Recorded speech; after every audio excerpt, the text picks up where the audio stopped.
I ask you, who is the office of the State Fire Marshal? You are. Everyone who is here today. We were founded 100 years ago today, May 23rd, 1923, when Governor Friend William Richardson signed Assembly Bill 409 into law. Since then, we are the leaders who lay our foundation and forge our identity. We are team members who are mentored and groomed to face challenges of the future. We are the organizations and local regulators who hold us accountable and ensure that our work is applicable to the real world. We are industry partners whose good name is safeguarded when their products and services are held to the highest safety standards. The Office of the State Fire Marshal is the people of the great state of California, the ones who innovate and pioneer under the safety of our watch. I am Assistant Deputy Director Jim Hostler, and it is my greatest honor to welcome and invite you to the celebrate 100 years of the Office of the State Fire Marshal.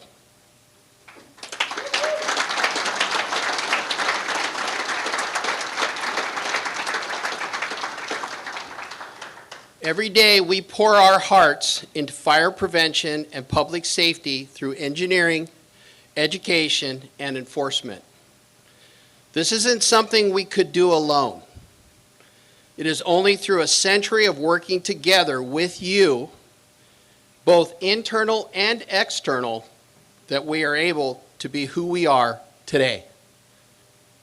I would like to take a few moments and recognize our leaders, former state fire marshals, who are in the audience today and with us in recognition of this day. Chief Phil Favreau.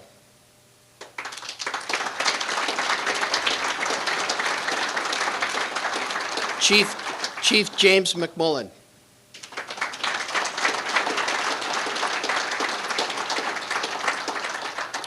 Chief Ronnie J. Coleman.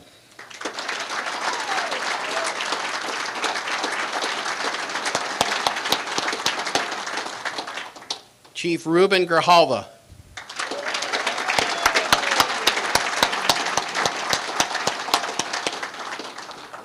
Not with us today, Kate Dargan. Tanya Hoover, which couldn't make it, unfortunately. Chief Dennis Matheson.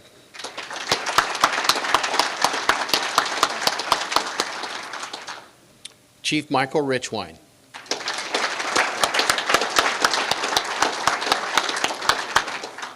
I think we need to stand up and give these folks a round of applause.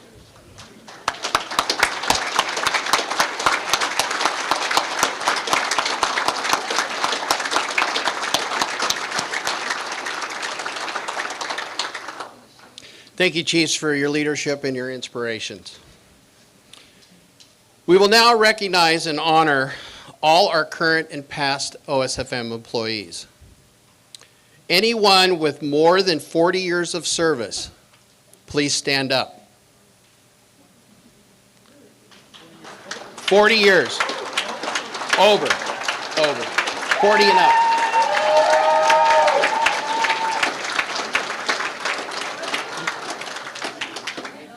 Anyone with 30 years or more, please stand up.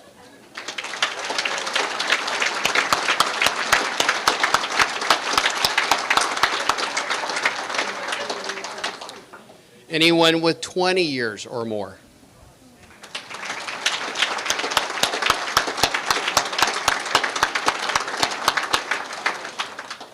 Anyone with 10 years or more?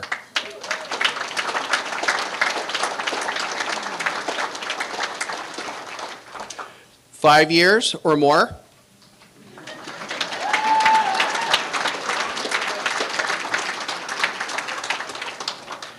If you've been with the State Fire Marshal for less than 1 year, please stand.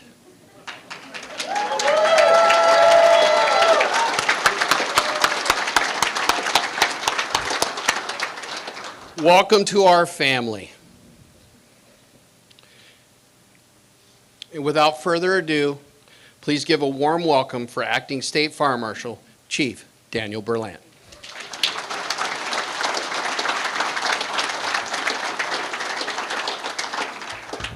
I'm not sure, Barbara, I can stay behind this podium, so I'm going to probably move around a little bit. I took my name tag off. They said, don't put it on the chair. I said, oh, it'll be fine there. Got stuck on my clothes. But first off,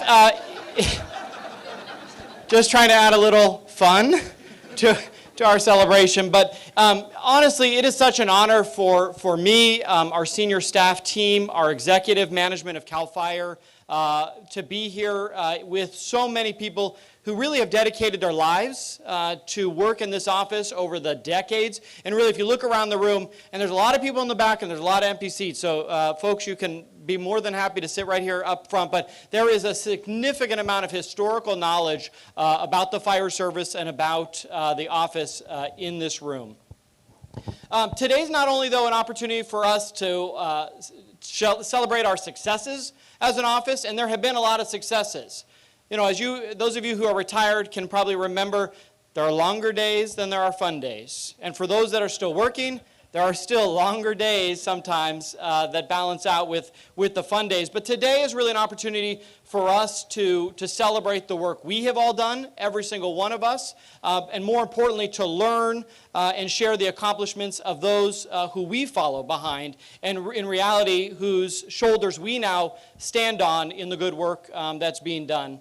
A little bit of background really quick. I have been with CAL FIRE since I was 18 years old. But had the opportunity to promote and join the Office of State Fire Marshal in 2016, working for Chief Richwine and Chief Matheson, and have focused primarily in the Community Wildfire Preparedness and Mitigation Division. But in January, after Chief Richwine made the really bad decision to retire, They turned at me and asked me if I would step in as the acting state fire marshal and be designated the responsibilities of supporting the entire office, and I said absolutely.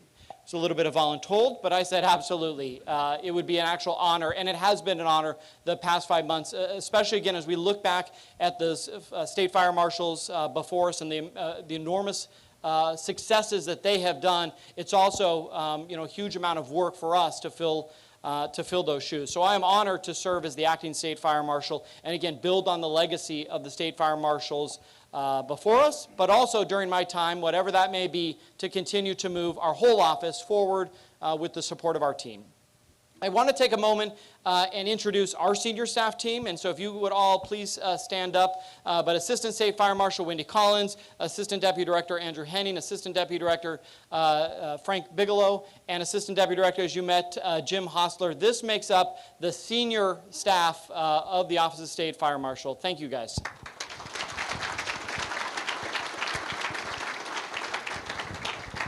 We also have a number of our executives from the department, so I'd like to recognize, and if you don't mind standing up just so I can see where everybody is, but our Chief Deputy Director, Chris Anthony, Deputy Director, Carrie Garcia, Deputy Director, Monty Manson, Deputy Director, Serena Ortega, Deputy Director, Wendy Bolden, Region Chief, Dave Fulcher, Deputy Director, Nick Schuler. Am I missing anybody who decided not to stand up and be acknowledged? Anyways, this is the executive team of the entire department that supports the office in addition. So thank you guys for being here. We took an opportunity to thank our former state fire marshals, and truly it is an honor to have all of you in this room. I can tell you, and we'll hear from them in a moment. Actually, we'll hear from every of our state fire marshals in a moment. Chief Hoover and Chief Dargan both really wanted to be here, and actually were very disappointed that they had previous engagements. But it is amazing for us to get all of the retired state fire marshals in this room, and so again, acknowledge you.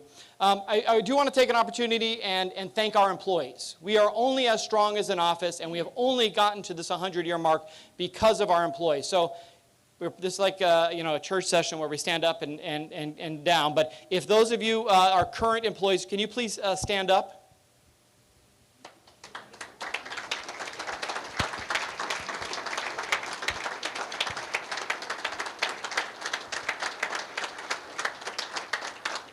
Thank you all. We have a lot of retirees from the office as well.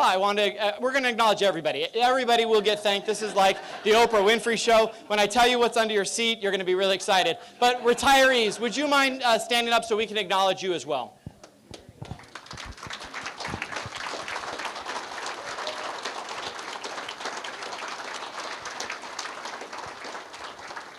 Thank you very much. We also I am honored to have two of our labor leaders. We now have two major unions representing the employees of the State Fire Marshal. Jose Sanabria, who represents CSELA, our bargaining unit 7. Deputy State Fire Marshals, Jose, sorry to put you on the spot again back there. And Scott Witt, who is the Vice President for District 9 of Local 2881. We're very proud of our employees and specifically our labor leaders who represent. Our partner departments. We have a lot of agencies from other departments. Maybe I'll skip having you all stand up unless you want to. Okay, I'm getting the nod, yes. But those of you who represent other state agencies, local fire departments, our fire prevention officers, our building officials, we work very, very closely with other government agencies, and your presence here today, really I think shows the support, and it means a lot that you would come for our celebration today. And then lastly, our industry stakeholders, the representatives from our private industry that oftentimes we regulate, but more importantly that we lean on to help drive and help us write and develop the regulations and codes. And so really appreciate all of our regulated stakeholders and our industry partners. So thank you all for being here as well. A lot of thanks. That's what today's going to be all about, I guess. The other exciting thing, and there's a lot of excitement to the last couple of days, but I have this letter right here from Gavin Newsom. He today declared today to be California State Fire Marshal Centennial Day. So not only is it a celebration for us, I think it's a state holiday. So at 5 o'clock you can go home. But I really quickly want to read the letter from our governor acknowledging the hard work that, again, not just the current employees, but everybody plays. So the governor wrote today, the California State Fire Marshal Centennial Day, established by legislative act in 1923, the Office of State Fire Marshal has been protecting life and property throughout California for 100 years. Serving as an independent department until its consolidation with the California Department of Forestry and Fire Protection, CAL FIRE, decades later, the Office of the State Fire Marshal helps to safeguard our communities through a wide variety of fire prevention, engineering, education, and enforcement efforts. These fire safety responsibilities include providing statewide direction for fire prevention within wildland areas, developing and reviewing building standards, regulating hazardous liquid pipelines, and providing training and education for the California Fire Service. So on this 100th anniversary, I urge all Californians to recognize the life-saving work of the Office of State Fire Marshal to protect Californians and to create more wildfire-prepared communities. Sincerely, Governor Gavin Newsom. So again, happy California State Fire Marshal Centennial Day.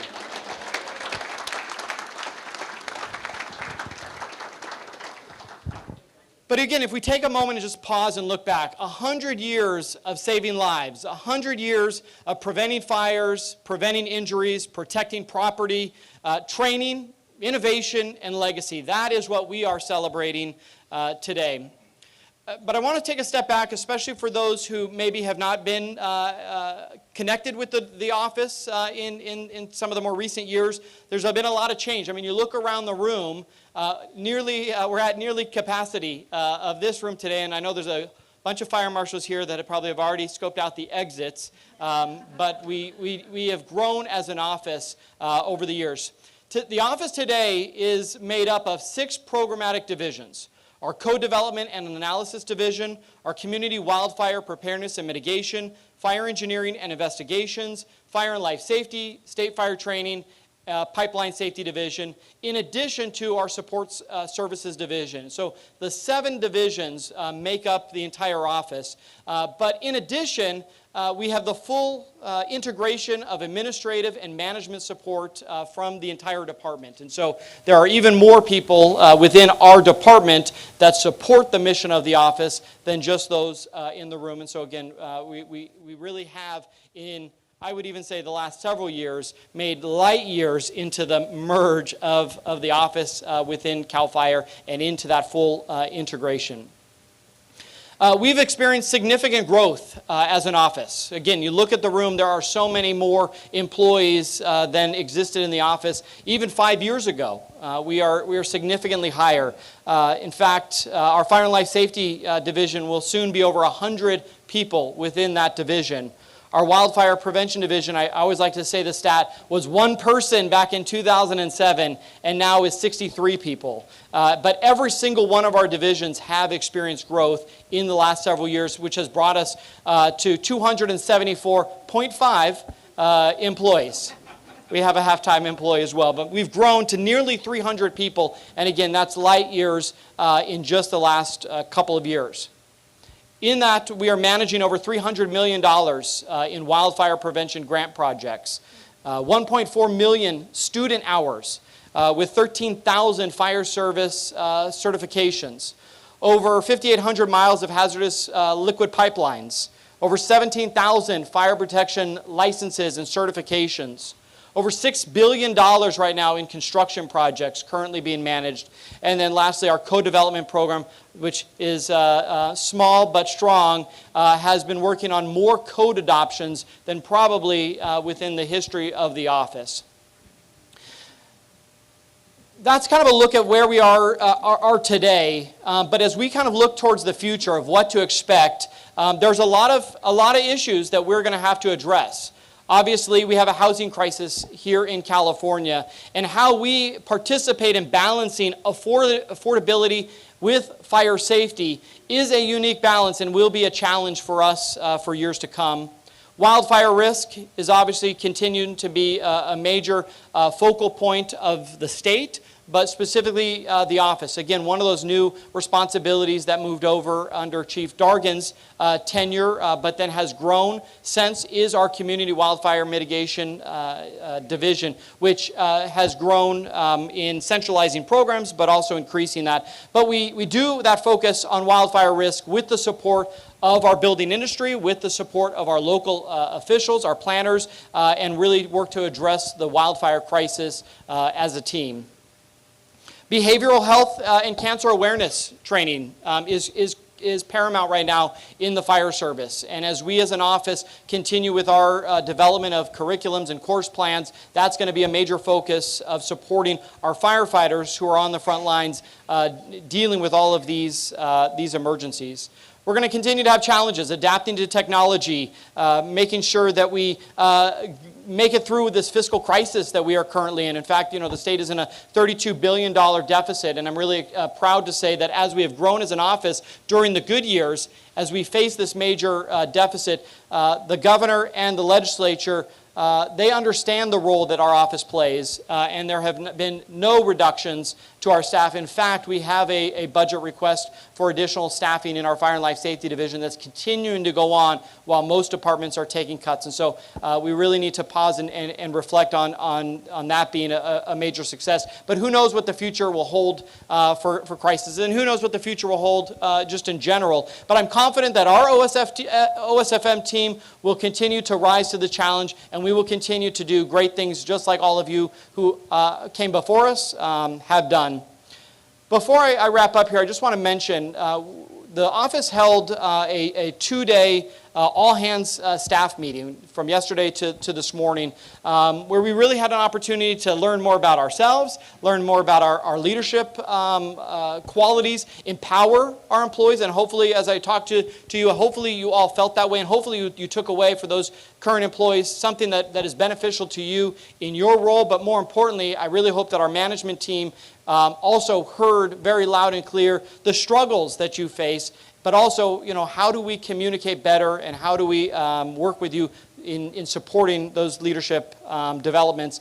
But I really stressed for our team, and I'll just say it really quick for all of you, especially for our stakeholders, while we work to support our team through communication and trust, we want to continue to strengthen our partnerships with our stakeholders, with our customer service, and our consistency. Those are really my four pillars of expectations for our team: communication, trust, consistency, and customer service. So it really is, and I truly mean this, an absolute honor to lead and, more importantly, to support the OSFM team right now as we build on the foundation that many of you over the last 100 years have built, and we are dedicated to continuing to build to make California a safer place and to focus on the fire marshal's mission of fire prevention, engineering, education, and enforcement. So thank you all for being here today. I'm going to turn it now over to our Assistant State Fire Marshal to talk a little bit about the past and then bring in each one of our former State Fire Marshals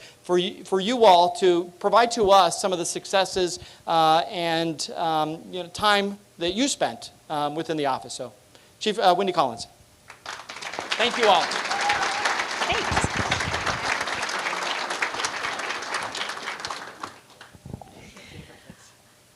Hi, everybody. This is just really a special moment in time. I know that it took about 100 years to get this far, to get to this place, but much shorter time for me personally, but it's still pretty amazing. A lot of work has gone into this event, and we had a group starting over a year ago, the planning stages. So a big shout out to that group, who have done everything from Centennial badges and challenge coins and pins for the group, helping to set this up, doing some history background and delving into the archives. So lots of work has gone into this event, and having it actually come to fruition is, and being able to stand here and look at everybody is a pretty amazing event. So appreciate everyone's participation. History, I looked it up. History can be defined as the study of life and society in the past, in all aspects, in relation to present developments and future hopes. It's a great definition for what we're gathered here today to celebrate. State Fire Marshal's Office was implemented as the result of the study of life and society. We had people dying. We had people losing their homes or losing their businesses, being injured in one way or the other.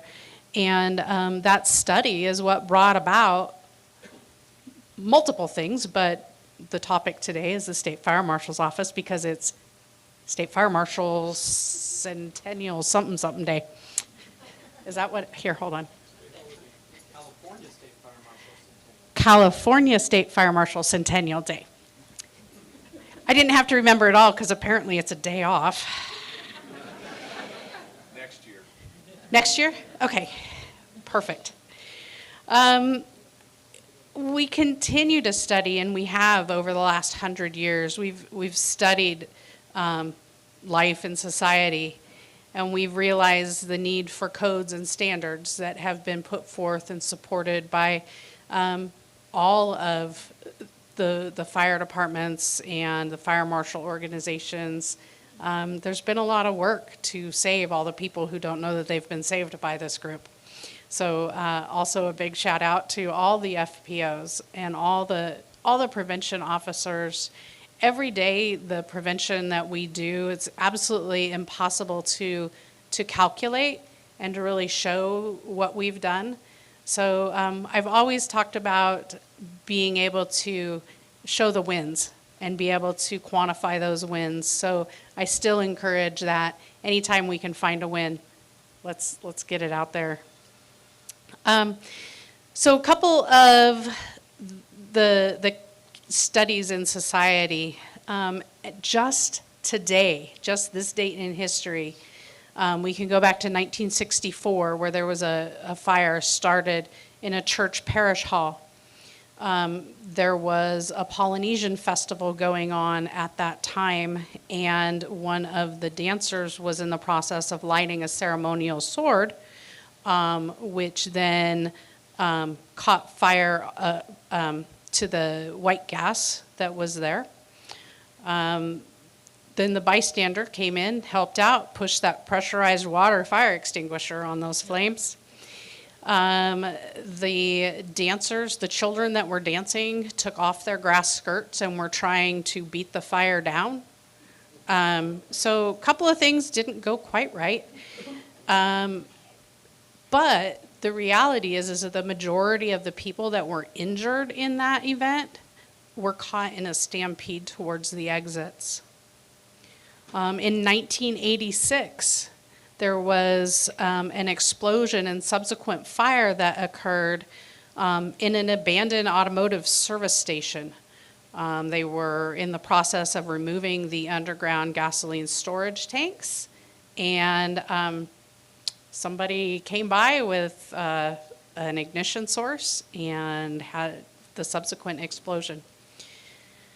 In 1995, on this day, there was a bulk merchandising store that was actually just damaged because it was protected by non-combustible construction, fire alarms, and sprinkler systems. That fire started by accident, caused by a chemical reaction involving pool chemicals and leaking motor oil. And even as recently on this date in 2020, in San Francisco, there was a huge warehouse at the end of Pier 45 that destroyed the fishing gear used to deliver about 2/3 of the city's fresh seafood. There was quite a bit of concern about the fishing season and the fishermen and their livelihood because of that. I think what we need to remember is that we need to continue to build on these experiences that we have over the past 100 years. We can easily talk about the fires that we're seeing due to multiple things. Lithium-ion batteries might be another one that we're definitely neck deep in, trying to figure out how we can regulate those and take that hazard away. Okay, so my notes just went to sleep. I'm glad that's not the same for everybody in this room. Thank you. So we're just going to continue to build on those experiences over the next 100 years. I think that there has been a huge leaps and bounds over the last 100, and I am thrilled to be part of the next, I'd like to say 100 years, but then there's too much hair color would be needed for that. So we'll just go for as long as I can. The number of lives, when we look at everybody in this room and the fire service as a whole, the number of lives that have been positively affected, and even if you just count the people in this room, the positive effect is absolutely immeasurable. There is so much gratitude, at least from me, so much gratitude should be extended to you all for the job that you do, and you protect people who live, work, and visit in this state. So thank you all for that. Along the walls, the far wall over here is a timeline of our office, as well as some interesting fires that have come to make us who we are. Now, it starts out a little long, starts off at the Hammurabi's Code, which is the first written code. It is a BC number. So, and it goes forward to this centennial celebration. So I encourage everyone to take a look at that written timeline, or you can hang around for the 2-hour PowerPoint that will also be rolling on the screens here. So if you really don't have anything else going on, you can absolutely stay. I just want to finish up. There's a lot of people that are in this room that have been an absolute mentor to me. And I'm hoping that I can thank them and their efforts by being like them and being a good mentor and someone that people know that they can count on for good information and maybe something goofy, but good information nonetheless. So I'm going to turn this back over to Chief Hostler, and thank you all for coming, and enjoy the day.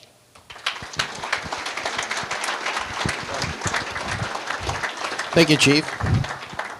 And Chief. Chief Phil Favreau, would you like to come up and say some words, sir? Thank you. Can I put it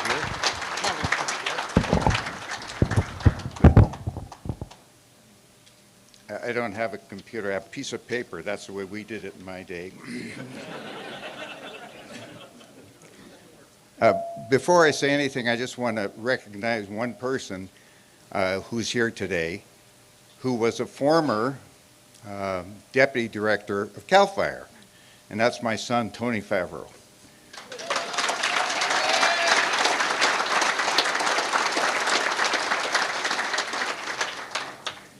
I also want to thank the creator of the logo for the Fire Marshal's office by putting the Golden Gate Bridge on that label in honor of me. So thank you for that. 48 years ago, I was appointed State Fire Marshal by Jerry Brown. I ran into the most serious opposition that anyone for this office has ever run into. Virtually every fire agency in the state of California didn't want me. They said I had no experience. They said I was a political appointee, which I was. There was one exception, and then that was, at the time, the Federated Firefighters of California, now the California Professional Firefighters. They stood by me.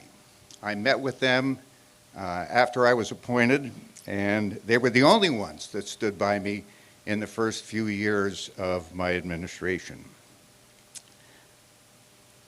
So I thank them for that. I also had the good fortune of running into a staff at the Fire Marshal's office that was extremely competent, extremely supportive, and they did not oppose, at least I didn't know it if they did, my appointment. We got along well.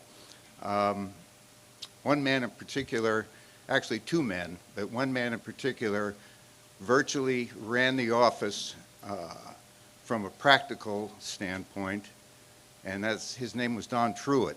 And Don passed away recently, but he was one of the best, if not the best man in the fire service that I have ever met. And I really think he was a great guy.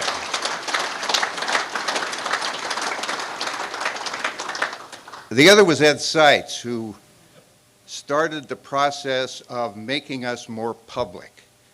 Up to that point, and I think if you notice the pictures on the bar,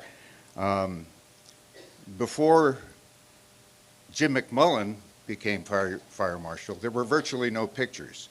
The whole process started with Ed making us more publicly noticed, and it really helped. I think we started getting the recognition that we deserved. I remember when I was before the Senate for confirmation, because as department directors at that time, we had to go for Senate confirmation. One senator, the first senator to ask me a question, looked at me and said, "Sir, what is your position on fireworks?" And I really was at a loss to what to say.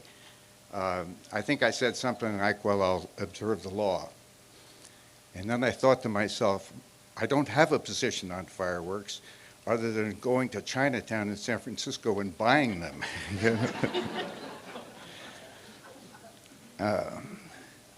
At another hearing, I was being asked about fire loss. And I made the mistake of comparing fire loss to losses in the Vietnam era. Lou Papin was an assemblyman on the committee, and he took off after me like no one ever has. He ran me up one side and down the other. I was so uncomfortable, I wanted to run out of there and go hide. I got in a discussion with him, and it wasn't very pleasant. So I left with my tail between my legs and went back to the office.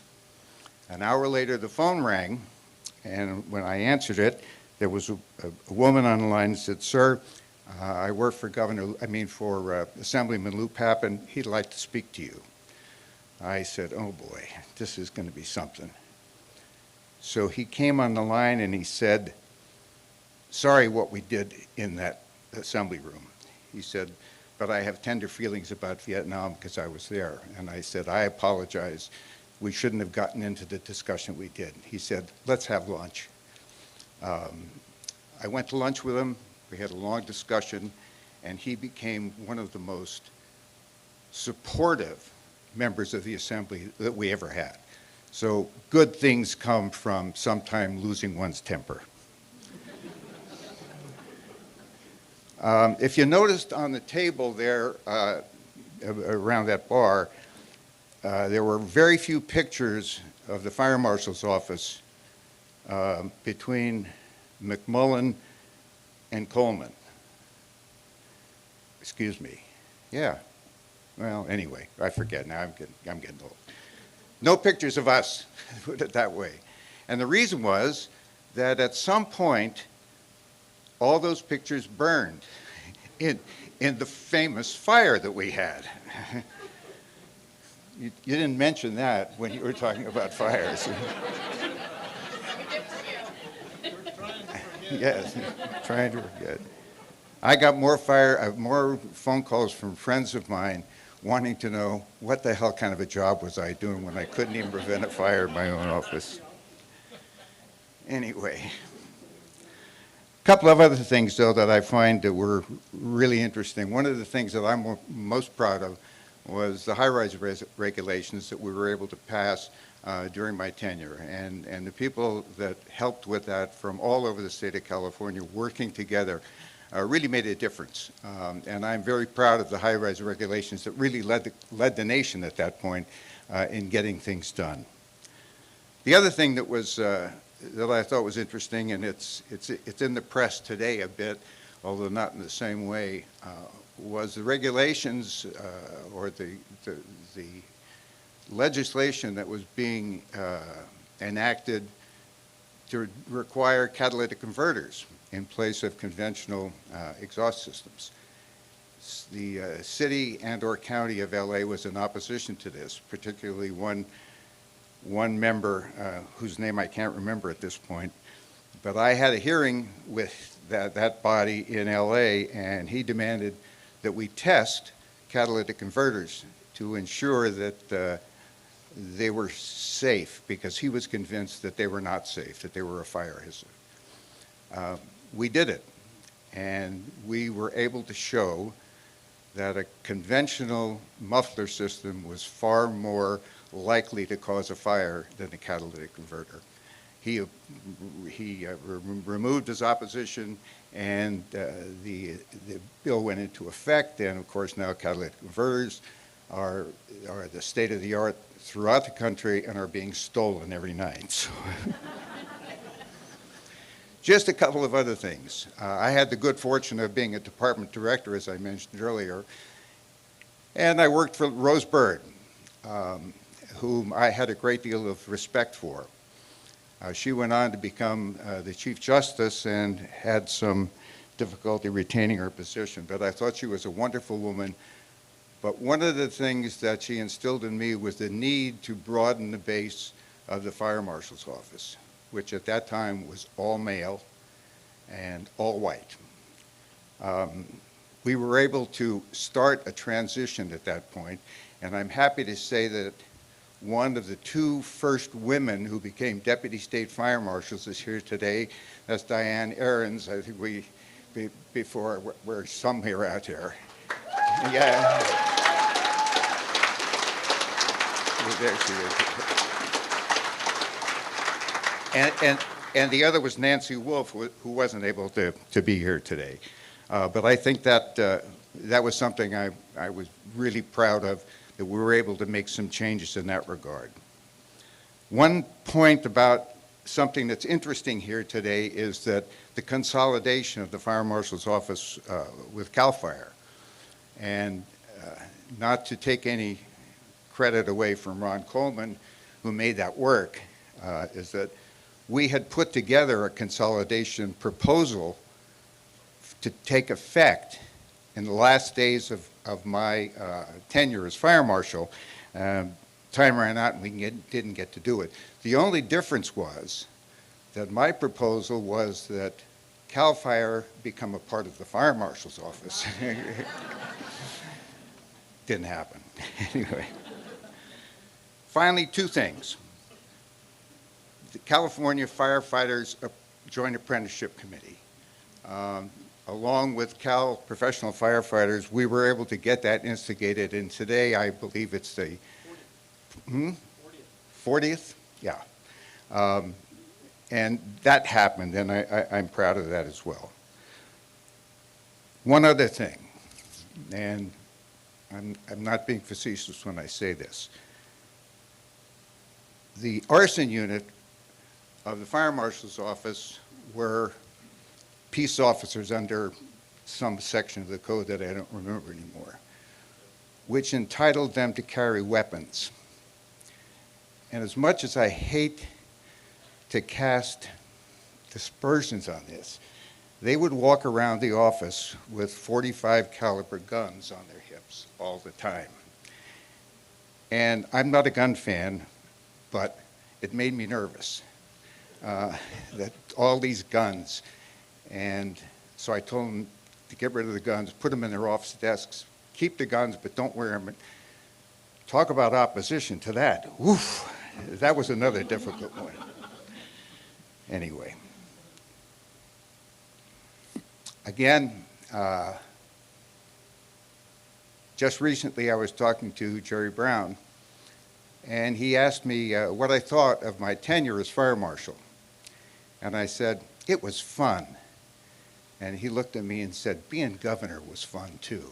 So, again, thanks again for recognizing me with the Golden Gate Bridge on your logo, and thanks for having me. Thank you, Chief. Thank you, Chief. And I neglected, Chief served from 1975 to 1983. Interesting times. Next, Chief McMullen, which served from 1985 to 1990. Chief? Here? Yep. 1992. Oh, I apologize, 92. It's like it was yesterday. Thank you. Hello, all. It is great to be here and to see a lot of old faces that I know that are now still looking young, and a lot of the young people that are looking great. So thank you all for support of the Office of the State Fire Marshal. And like Chief Favreau just said, this is an office that is well known. And I'm going to add a dimension to that. And that is the National Association of State Fire Marshals. There was no such thing when I took office. And I want to call another state fire marshal in New York or somewhere that would have similar problems to California, but I don't know who to call. I sure couldn't call the Sacramento fire chief and say, what do you do on this case? He wouldn't know. So I called New York, and I called Florida, and I called some other states, and guess what? We formed the embryo that's now the National Association of State Fire Marshals. We had our first meeting here in California in Asilomar, and we have had many, many subsequent meetings, a big, viable organization now, and I'm proud to say I was the founding president of that organization. Thank you. To give you an example, we had a meeting one time back east in a big state, and we had it in a tent because it was chilly back there, as you might imagine. And in this big state, we have a tent, and we're setting up at the podium like this. And guess what's right above us? The logo of the California State Fire Marshal Approved 10. And I said, we move throughout the United States. And you know what they said?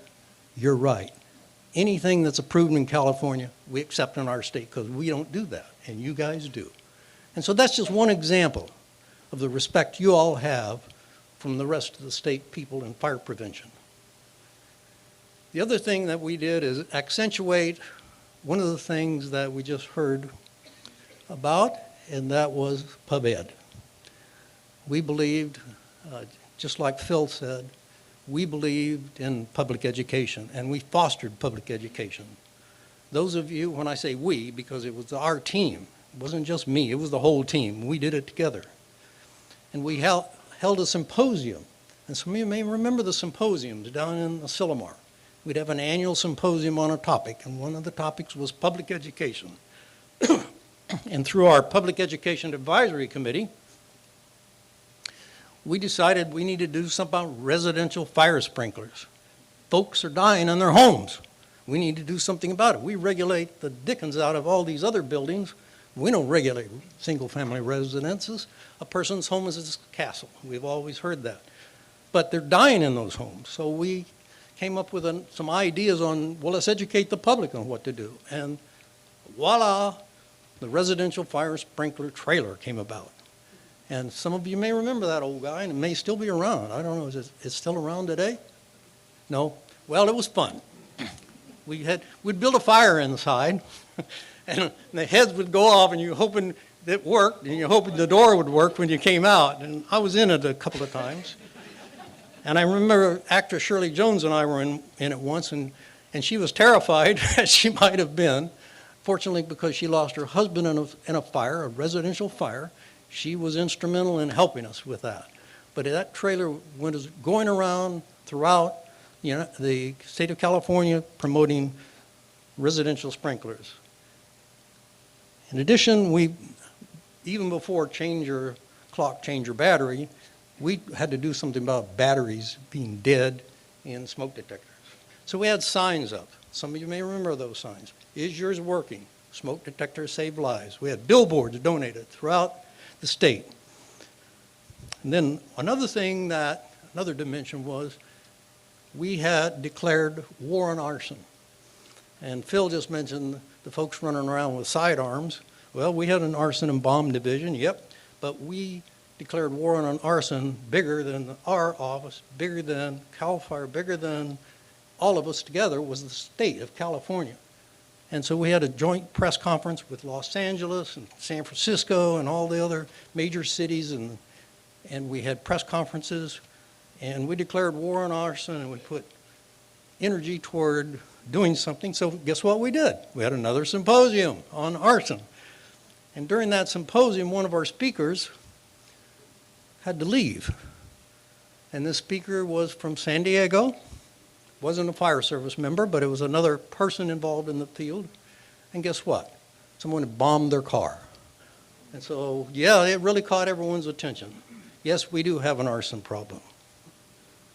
And we formed a special task force, Governor's Special Arson Task Force, and we were liaison to all the other local task forces, county task forces and area task forces, and tried to organize and share knowledge and so forth. One of the other things that we did that we really liked was master planning.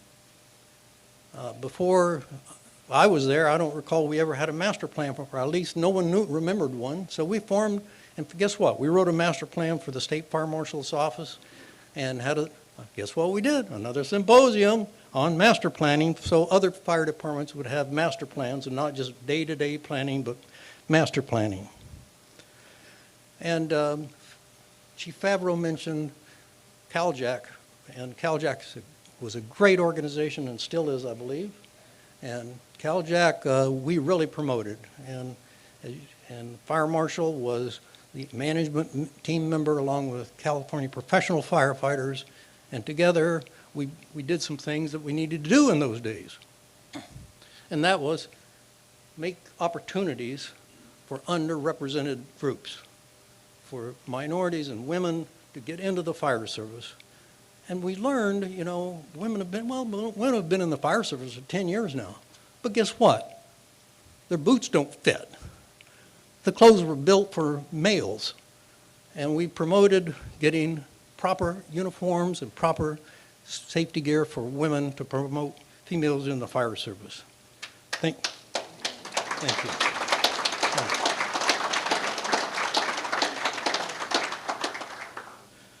And the other thing I remember well, and you all may have heard about this some years ago, we had a train get out of control coming down the Cajon Pass in San Bernardino County and slammed into one of our pipelines down in San Bernardino City and caused a major, major issue. We had a pipeline safety division that had just been formed, and that pipeline division, I understand, is going great steams now, and I'm very proud of our pipeline division, and they handled that incident. Thanks, Chief.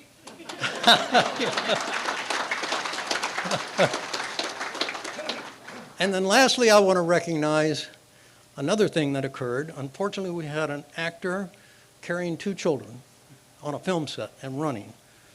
And he was filming a film called Twilight the Movie. And he was in a soldier's uniform representing Vietnam, and these were Vietnamese children.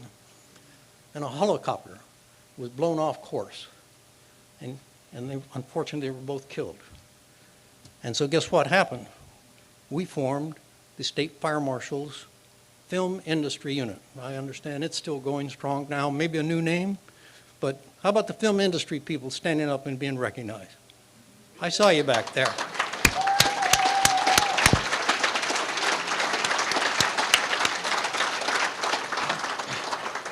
So people said, well, what in the world is a fire marshal getting involved in a helicopter crash? Guess what blew it off course?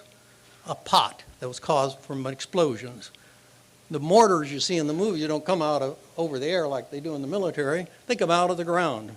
And it blew the helicopter off course. And tighter regulation was needed for those pyrotechnics and other fire devices. So those are a few of the little rundowns we had during our time. I'd like to recognize the people that were in the office during my administration. Would you please stand up so I can recognize you?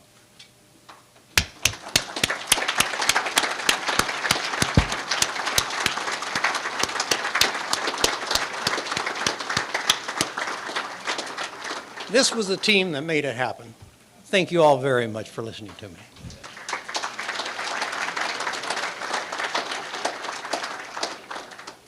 Thank you, Chief. Can you all hear us in the back? No? How about now? Now we got feedback. All right, Chiefs, we need to speak up a little bit or get closer to the mic if we can. Now it's my honor to introduce I'm here to prevent. Chief Coleman, and from 1992 to 99, our website says 1990, but I was corrected, so, but Chief Coleman.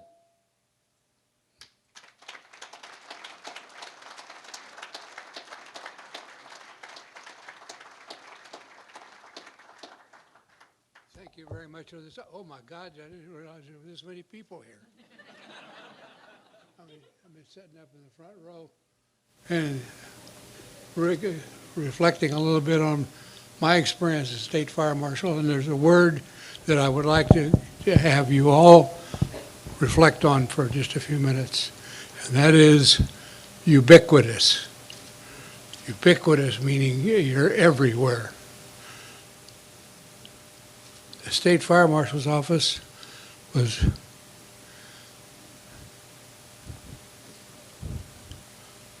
sorry, I'm a little weary of my head. Chief, you want to sit? No, I'm going to feed it. I'll do it.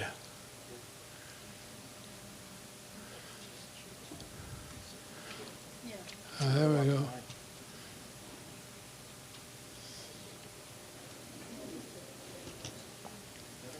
Oh, that's better. Good. Chief, you want to sit right here in front? Let's do that. Sitting would be better. Okay.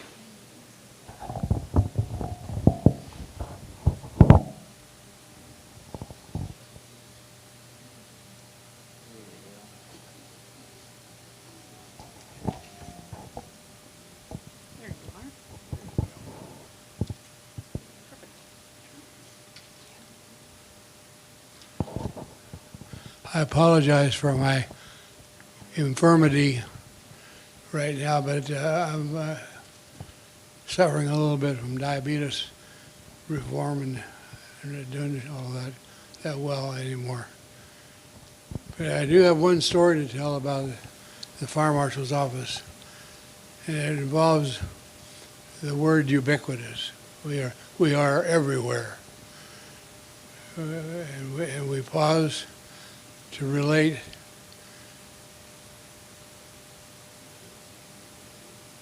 some people in the city of Ventura. I went down, it was a ex-fire marshal at the time, was the fire chief in Ventura. In Ventura, I got there about midnight one night to have a meeting the following day with the FPOs. And I saw the FPOs group here, so some of them may remember this meeting. But the fact of the matter is, as I went up to the desk, the girl at the desk told me I was too late to check into my room. I said, "Do you know who I am?" She didn't care. I said, I would like to have a room. And she said, "Well, we only have one left, but it's out of service right now." I said, "Well, what's wrong with it?" She said, "Well, the smoke detector is broken." And I said, "I'm not staying in that room." And she said, "Well, why not?" I said, "Well, because the weapon or the smoke detector has to be operational in a room that's being rented like that." So I went back to the room, opened the door, and here's the smoke detector hanging in the hallway by about 2 wires. So I walked back up to the front desk, knocked on the door, and I said, "I'm not staying in that room. You have to give me another one." And she said, "Who do you think you are, the fire marshal?" I said, "As a matter of fact, I am."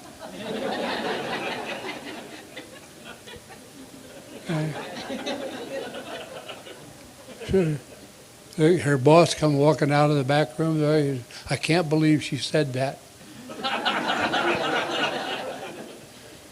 At any rate, all kidding aside, this is such a pleasure having a chance to be here today, to see all of you and to recognize all of you for all the past services of the Fire Marshal's Office.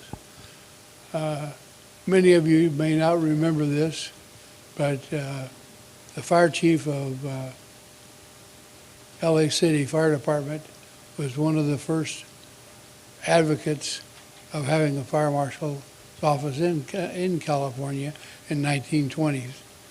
And today we look at it as a nationwide recognized and internationally recognized fire protection agency of no equal. My personal belief is getting more and more difficult to communicate what my intent is. So I'm going to keep my remarks very short so you guys won't be bored silly. At any rate, my accomplishments during the years of fire marshal are reflected the same as many of you in this room. We had fire code development issues during that time. We had training programs that were popularized, and Phil Favreau, if I remember, they may not remember this, Phil, but at one point, state fire training was the State Department of Education. They canceled the budget for state fire training, and Phil Favreau brought him on with no general fund allocation. And unfortunately, we've been fighting that battle ever since.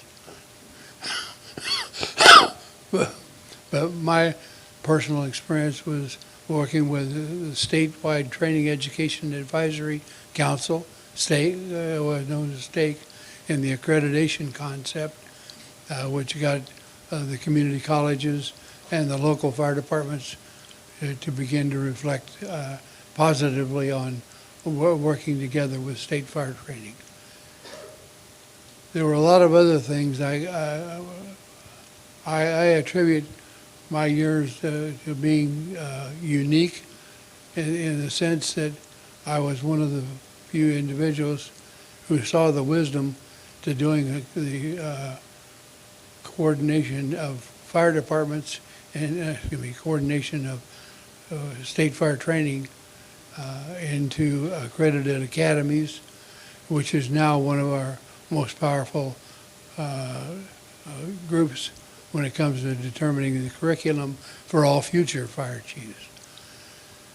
The last thing I'm probably going to say, and I apologize once again for my unsteadiness of communications, but I know a hell of a lot of you people.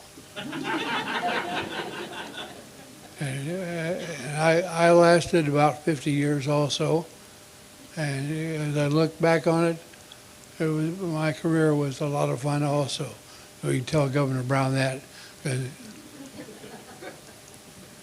My personal experience was also part of the firestorm of the 1990s when I was involved with Governor Wilson.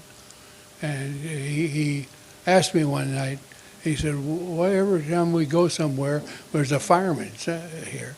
That's because I said, there's a whole bunch of us. And we're all here to do the same job.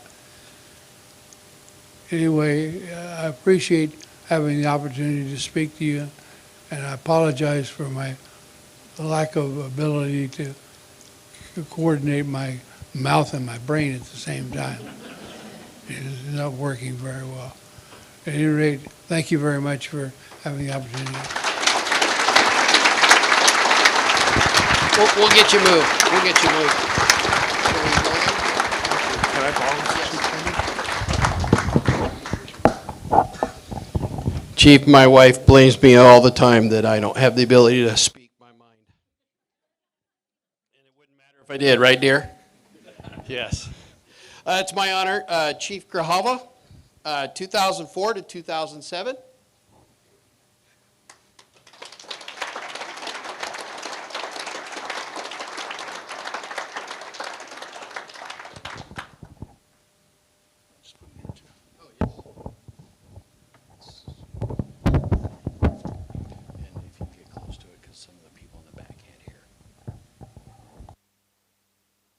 Be heard without a microphone, but Copy that. Well, it's a pleasure for me to be here and an honor. And first of all, let me extend my congratulations to Chief Berlant and the entire staff of the State Fire Marshal's Office for this memorable event. We're just really grateful and thankful you put this together.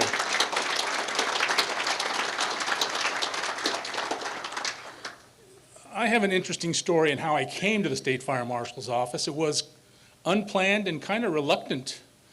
I had spent 30 years already in local government. I had been the fire chief of the city of Palo Alto for 10 years. I was the president for the fire chiefs for the League of California Cities, and I was 5 months away from retirement. And I was looking forward to it. My wife was looking forward to it. And then this little thing called the Code Wars happened.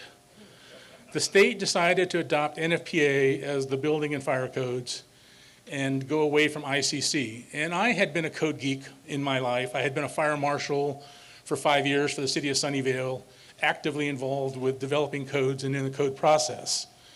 Gail Bate actually was the one who was doing most of the work, but I had some good mentors in my career, and Gail certainly was among them, as was Ronnie Coleman. But so after Ronnie adopted the first residential sprinkler requirements in Southern California, Sunnyvale adopted them in 1985, I think we did, to require every new home to be installed with residential sprinklers. Got sidetracked. Anyway, the Code Wars occurred, and it became so important to me that after the recall and Governor Schwarzenegger come into office, I was asked by a number of people who had heard me speak at these code meetings, would you be interested in being state fire marshal? And I said, well, I'm actually thinking about retiring. And then I actually looked at the pay scale, and I said, well, that's about $70,000 a year less than I'm making right now. And so I had obviously a long conversation with my family, with my wife, and we agreed that I could go to do this job for 2 years. I was a little skeptical about it to the point where I went to my city manager and city council, and my city council was gracious enough to pass an ordinance putting me on a 1-year unpaid sabbatical. I could go be state fire marshal for a year, and if I didn't like it, I could come back and retire.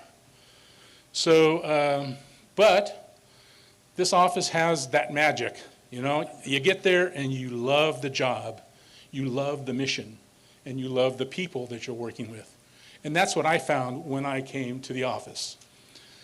Although one of the things I was to do was to bring peace after the Code Wars, because there had been a lot of turmoil. The fire prevention officers in Northern and Southern California were unhappy with the office of the state fire marshal, Cal chiefs, the unions, just a lot of turmoil going on. And I thought it was my place to try to bring peace among all those different organizations. And so first and foremost, I think my administration was about people, was trying to find the right people for the right job. Because I had learned in 30 years and 10 years of being a chief that you surround yourself with people smarter than you, and then you support the hell out of them. That's a chief's job. And that's what I tried to do as a state fire marshal. I do have to mention a few people, but first let me do the same thing the other chief did and ask if anybody was in the state fire marshal's office during my administration, will you please stand and be recognized?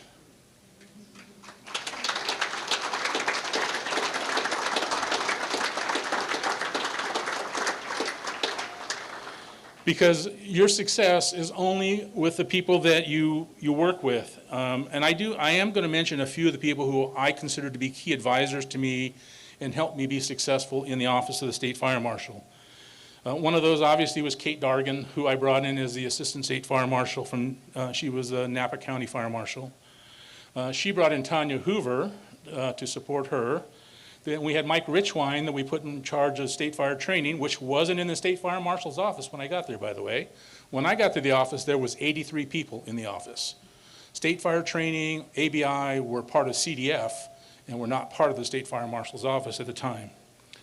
So Mike Richwine, Dee Tokamitsu, Kevin Reinertson, Ethan Foote, Vicky Sakamoto, Ben Ho, and Hugh Council were among the people who I turned to help me understand the state process, the history of the office, and to help me be successful.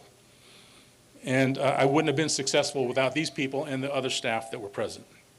Secondly, I thought my time in the job was about building relationships and rebuilding the credibility of the office of the state fire marshal. So we spent a lot of our times with our stakeholders. That included Cal chiefs, CBIA, CalBO, and the various industry leaders who participated in the state fire marshal's process.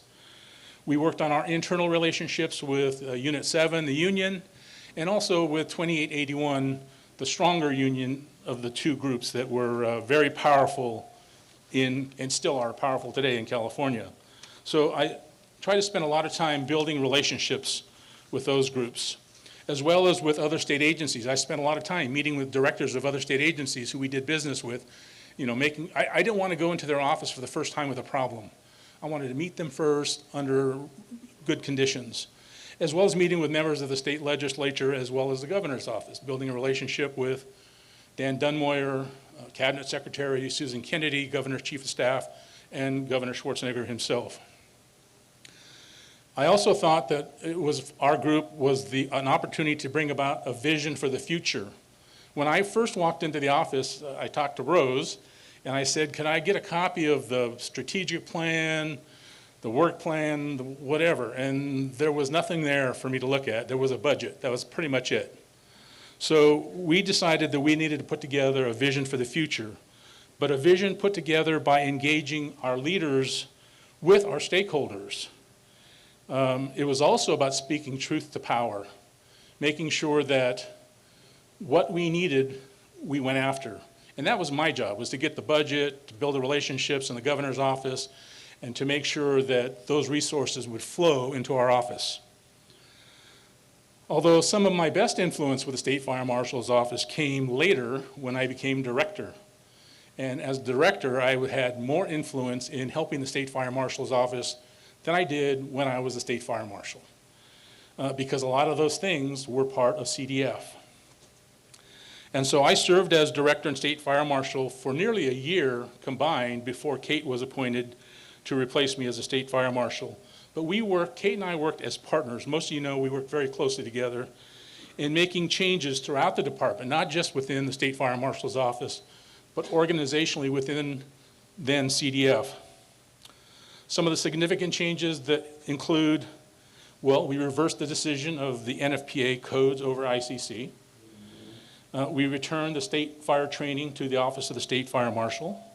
We returned ABI back to the State Fire Marshal's office.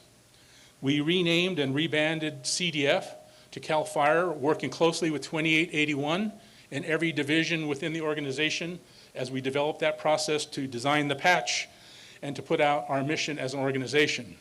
We made sure that the patch included the gold California seal that represented the Office of the State Fire Marshal very prominently in the new CAL FIRE patch. We put state fire marshal deputies into the same uniforms as suppression personnel, and we brought CDF wildland prevention programs into the state fire marshal's office, which has grown tremendously. We developed and adopted Chapter 7A of the California Building Code to address how homes would be built and survive wildfires. We increased defensible space from 50 to 100 feet. And we began the process for the adoption of residential fire sprinkler statewide, which I thought happened under Tanya Davis, yes. But we started that process back then.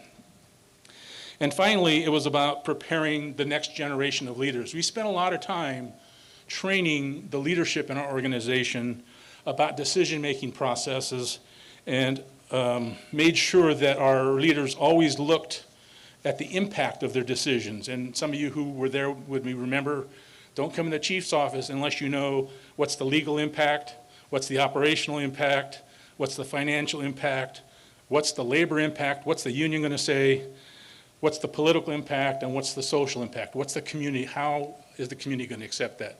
So they knew, don't come in my office asking for something if you don't have answers to all those questions. And finally and foremost, I think what we wanted to establish in the organization was you didn't have to have gold stars or gold bars to be a leader. Every person in this office is a leader. And you go out there and you represent the organization with other state agencies, with local government, and you are leaders that carry forward the message of the Office of the State Fire Marshal. So my challenge to you is to be leaders, but to be leaders understanding that being a leader means caring more about others than yourself. Don't go out there with your self-interests. Go out there trying to find a solution and listen to your stakeholders, whether it be labor, whether it be industry, or whether it be local government or other state agencies. Thank you very much.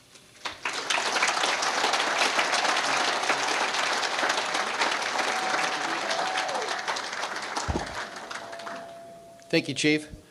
So I have a faux pas that I made. I announced Chief Dargan, and I forgot to call her Chief, so bad on me. I believe we have a video from Chief Dargan. Where's my control person? We're working on it. Okay, I'm going to stand up here and... No, that's horrible. No. You can't unsee that.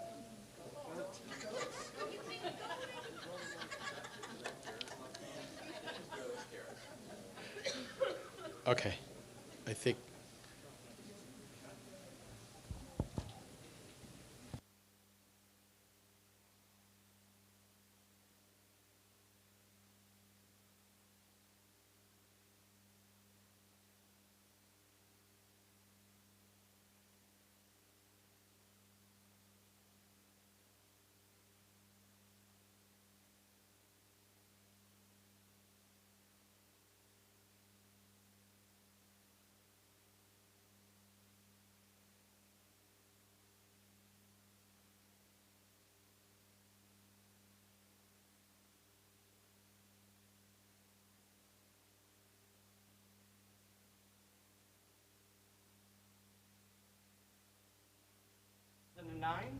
And here's her message to us. Hi everyone, it's Kate Dargan, State Fire Marshal of California, or today, because it's a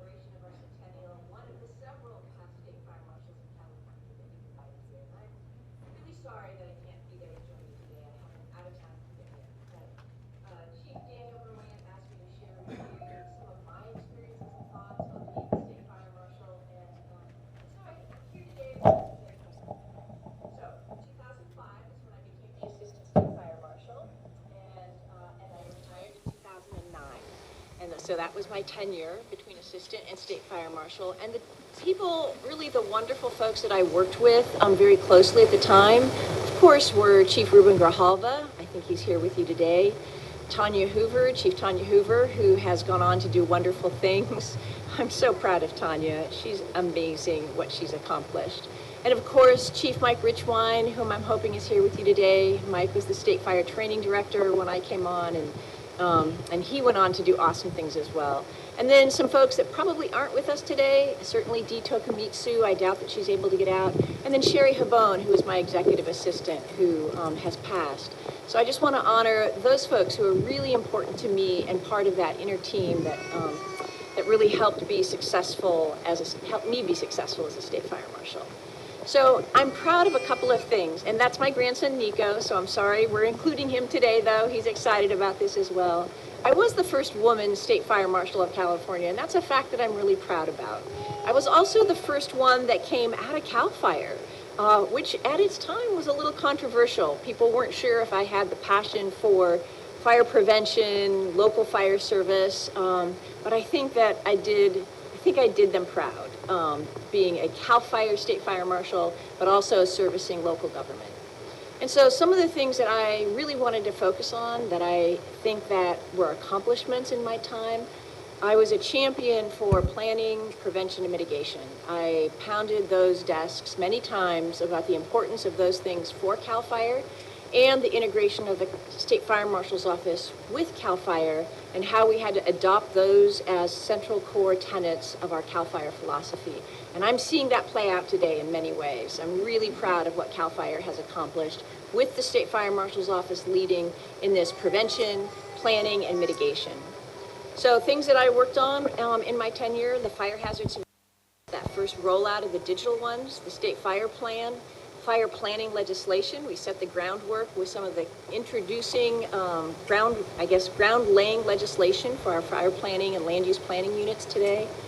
Certainly the adoption of the residential sprinklers, which was Tanya's success, but helping lift that in the years that I was in my seat. The ICC code adoption, which was a huge deal for California. And of course, the integration of uniforms, the CAL FIRE uniforms in brass, and the ability to kind of disappear the boundaries between the State Fire Marshal's Office and CAL FIRE and start allowing for a little bit more back and forth.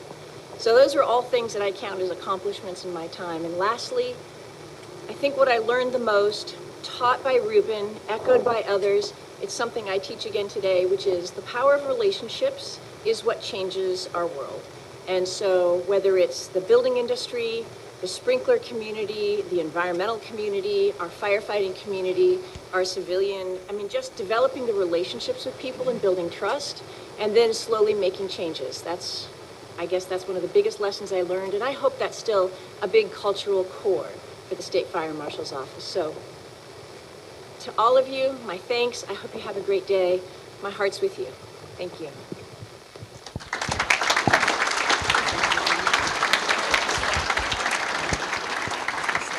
Just some stats. Kicking things. Okay. Chief Tanya Hoover, 2009 to 2016. Unfortunately, I did not get to serve under Chief. Here we go. Read it like Tanya. That's scary.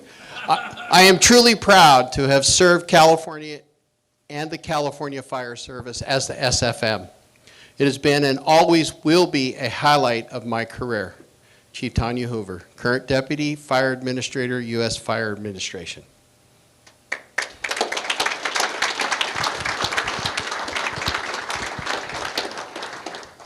So as we do well in our office, we adapt and overcome. One of my mentors, and actually helped hire me into my position, Chief Matheson, from 2017 to 2018.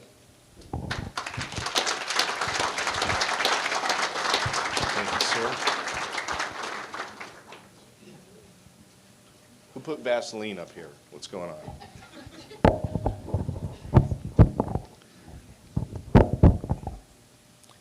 Hey, good afternoon, everybody. I am extremely thrilled to see all these familiar faces and a lot of new faces. I come from a few miles away from here these days. I relocated my home base to the state of Florida. I think there's a few thunderstorms going on over my house right now, but at any rate, whenever I get a chance to come back out to California to visit with family and friends, and particularly my fire service family and friends, I'm going to jump on that opportunity. So thank you again for the invitation and reaching out to me on that.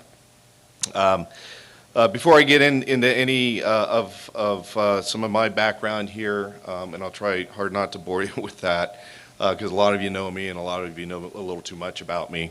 So we'll just leave it at that. But I do want to mention that between Tanya and me, Chief Richwine was the acting state fire marshal for that period of time.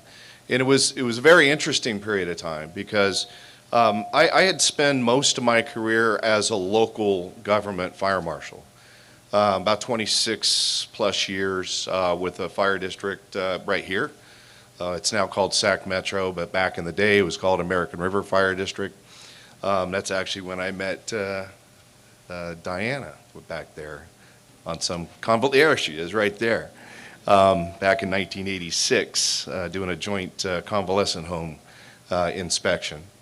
But yeah, worked in this area. I was a fire marshal for the city of Roseville for 14 years.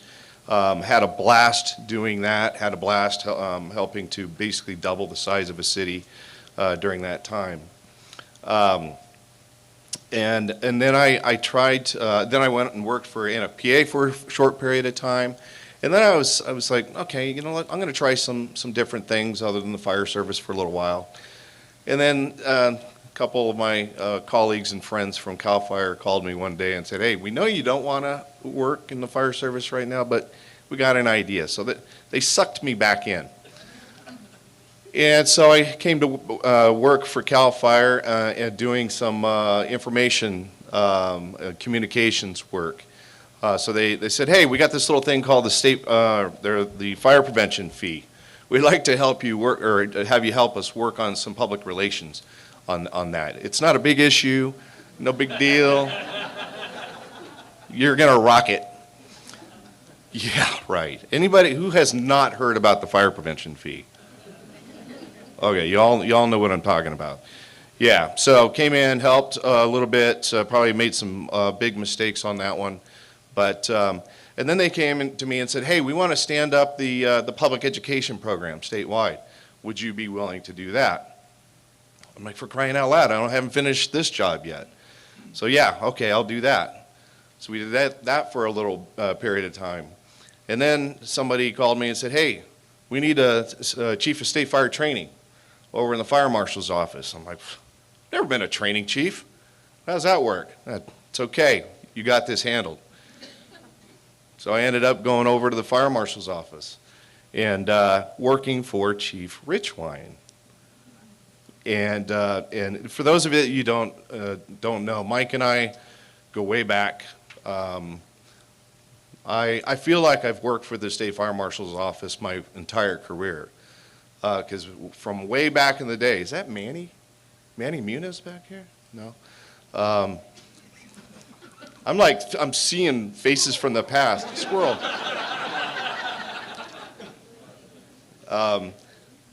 Shit, I forgot what I was talking about.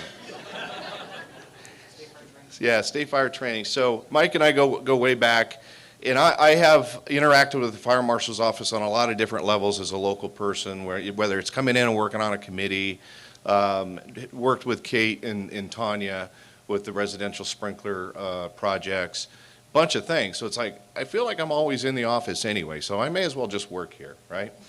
And Mike even helped me out at the local level on many occasions. So we've had a very good partnership over the years. And so it was a great opportunity to come in, learn state fire training. We had an excellent staff that was running things, and we just needed to kind of kick things up a notch and try to get more support for that. Whether it was full-time staff like Chris and others, all of our retired annuitants. I think I thought I saw Kevin in here somewhere. There he is, Kevin. we could not have done it without them. And so that was a wonderful experience. But I only got to do it for a few months, because then someone tapped my shoulder after Tanya retired and said, "Hey, what do you think about being the state fire marshal?" Well, like Ruben over here, I was a few months away from retirement. I'm like, really? Really? Okay, I can do it for a couple of years, right?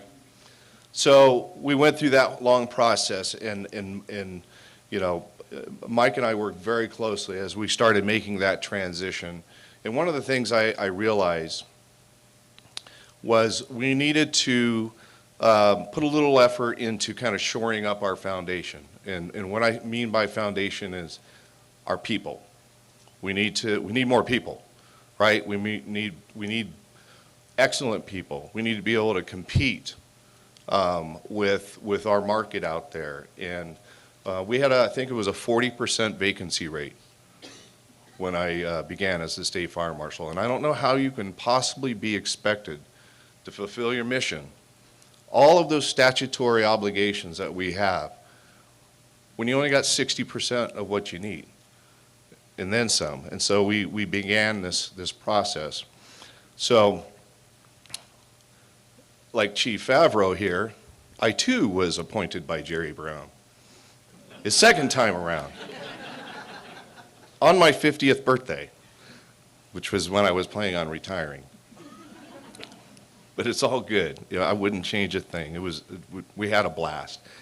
And really, what I would not want to focus on in my comments today is we got a lot of cool stuff done, okay? A lot of you heard me say that at a lot of meetings when I was trying to poach a lot of you to come work with us. But we did do a lot of cool things along the way. But one of the things that I felt we needed to really focus on was the internal side of the office and filling that gap, that 40% employee gap, and do what we need to do, or find out why is it? Why don't we have people applying for our jobs? And one of the things I realized is, and Chief McMullen probably doesn't remember this, because I barely do, but back in the 80s, we, at the local level, had people leaving to go to the state fire marshal's office. In my own department, two of my colleagues and friends, Carol Jordan, who I think is here today. I know she is. I talked to her earlier. Hi, Carol. Is Mike Tanaka here today? Mikey, there he is. Those two individuals, we worked together, the American River Fire District, and then they decided to take off and go work at the state fire marshal's office because that was the cool place to work, right? Better pay, better benefits. It was it always has been a really cool organization, but that's what was going on. Well, right after Mike left, I decided, you know what, I'm going to put my name in the process. And I got as far as Chief McMullen's office for the chief's interview. And then he looked at me and said, hell no. No, we had a discussion about, okay, where might I work? And that was back in the day where we had regional offices. And so Chief McMullen said, well, you'll likely start out either in West Covina or San Leandro, not Sacramento. And I'm thinking, But also what was happening at the same time is my fire department actually promoted me to a different position. And so long story short, I ended up staying where I was. And then about 30 years later, guess where I was? Here, right? And so life is funny. And somebody mentioned, I know Kate mentioned it, Ruben mentioned it, relationships.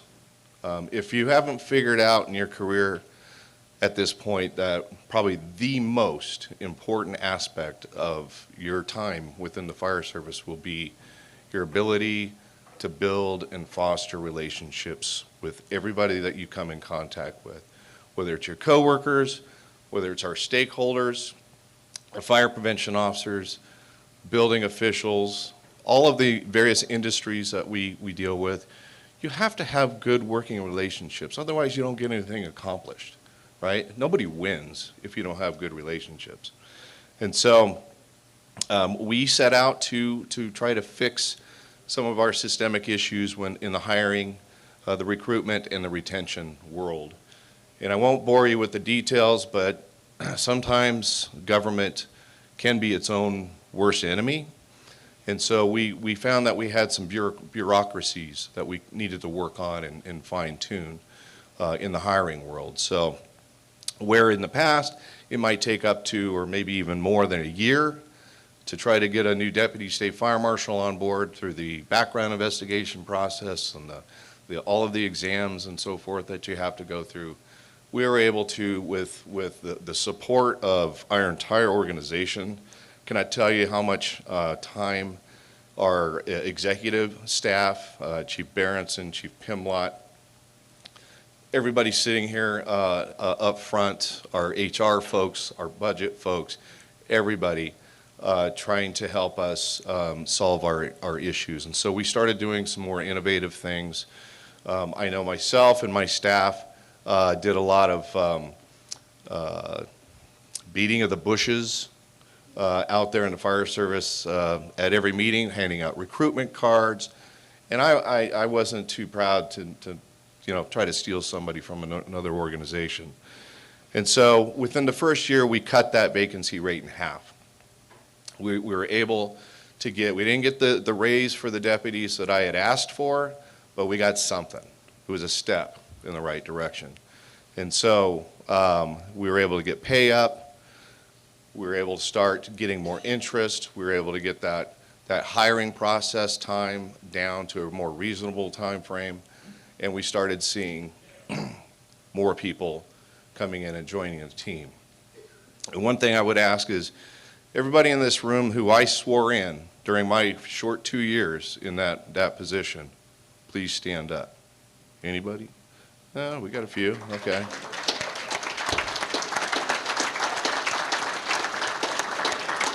I will tell you, thank you. I will tell you that was my favorite part of the job. Having that opportunity to welcome you all to the team and going through that swearing-in process and providing the support as best I could to help you be successful in your new roles. So that was kind of, I knew that my time with the fire marshal's office was likely going to be somewhat short because I came in halfway through Governor Brown's final term, and one never knows when there's the change of the guard and you have to go through a reappointment process, how that was going to work out. And at the end of the day, or towards the end of my time, I realized, my wife realized it was time for me to move on to the next chapter. But in that short period of time, I think we were able to strengthen some relationships with a lot of our stakeholders. I know I have a lot of fire prevention officer friends, Cal Chiefs friends in the audience. We all go way back, and I wanted to make sure that they felt like they were integrated within the office and had a role. Some of them pestered me a little bit. Jessica. But that's an example of local government, and again, my background with local government, I think helped me have a perspective of what it was like being at that local level and what our needs were. And I knew what it was like working with the State Fire Marshal's Office as a local fire marshal and the great support and the great asset they can bring. A good example is a long time ago, the arson and bomb unit you had Larry Navarrete, Joe Conifel, Greg Smith. I mean, the list goes on. These are the greats, right? How many did we have when I came in? One. Brian. And Brian was carrying a lot on his shoulders. I don't know is Brian here today? Way to go, Brian. There he is. I don't know how he survived. But we worked hard to get some additional positions and to get some funding, and as I was walking out the door, we were in the process of hiring. How many people do we have? We have 4 now. We're getting there, right? We need more. But that was, again, one of those things. You can't do your job if you don't have the right number of people, the right people, and all the resources that you need.